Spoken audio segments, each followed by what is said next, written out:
Naging usap-usapan kamakailan ang larawan nina Paolo Avellino at Kim Chiu na nag-selfie na tila magjowa sa isang elevator.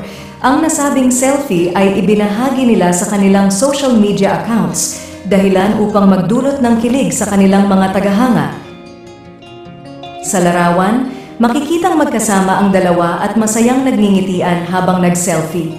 Proud na proud nilang ibinahagi ang selfie na ito na agad namang pumatok at nag-trending sa social media.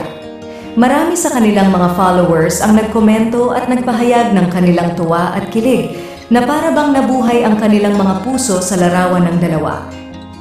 Bagay na bagay kayo! Parang magjowa talaga! Isa sa mga komento ng fan na umani ng maraming likes. Sana kayo na lang, dagdag pa ng isa. Bagamat wala pang opisyal na pahayag sina Paolo at Kim ukol sa tunay na estado ng kanilang relasyon, patuloy na umaasa at nagbabakasakali ang kanilang mga fans na magkatuluyan ang dalawa. Sa ngayon, sapat na sa kanila ang mga nakakakilig na moments tulad ng selfie na ito upang patuloy na suportahan at mahalin ang kanilang mga idolo.